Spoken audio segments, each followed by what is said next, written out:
Most of my life, I've mainly read fiction or philosophy. So this year, I decided to go on a deep dive of personal development books. And honestly, most of them suck. So to save you some time, I'm going to share the 3 that I thought were actually worth reading and why. And if you stick around till the end, I'm going to let you know what I thought was the worst. The first personal development book that I really liked was Range by David Epstein. If you've ever felt stressed out because you haven't found that one thing in your life, this book is for you. It opened with a story about family chess prodigies of these kids who just specialized really, really young. But then it takes that as the starting point and reframes the discussion to the likes of people like Roger Federer, who specialized much later on. The main point of this book is that broad transferable skills like problem solving are actually way more beneficial to you in the long run than early specialization in a field or topic. This book changed how I think about learning, careers, and just social pressure and to get everything figured out so early in life. Second book up is How We Learned by Benedict Carey. This book was phenomenal.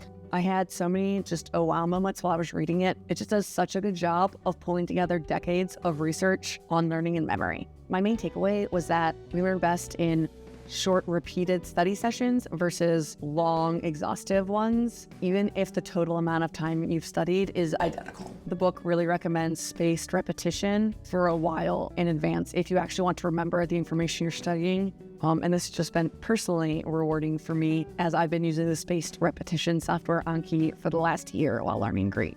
In addition to studying in short bursts with spaced repetition, the author is also a big proponent of studying different times of day and in different locations and really just changing our atmosphere as much as possible. And this book also emphasizes the importance of making mistakes and forgetting things while you're learning in order to actually retain the information long term. I genuinely wish that I had read this book while I was in school. It would have saved me so much time and frustration. The third and final self-improvement book that I took a lot away from was Influenced by Robert Cialdini.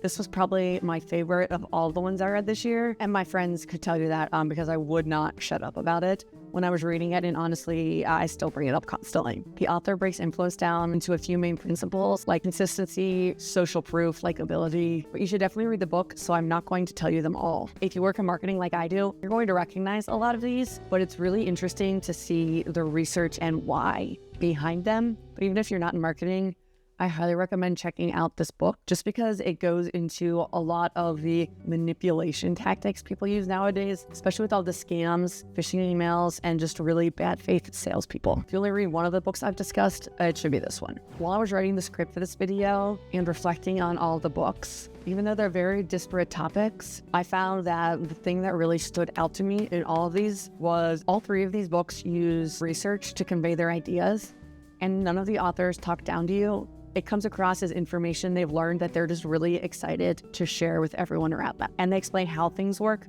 not just that you need to do them. So many of the self-improvement books that I read left me feeling not only like I learned nothing, but also like the author must have thought that the audience were idiots and wouldn't notice that they were actually telling you nothing. And for sticking around, I believe I promised you what my least favorite of all of these books that I read was this book on storytelling. It was just filled with the most obvious information and felt like a huge waste of time, and I learned absolutely nothing. But these 3 books are not like that, so I highly recommend you check them out. And if you're curious about some of the other things I learned while reading so many books this year, check out this video that I made on why I'm no longer doing reading challenges in 2026.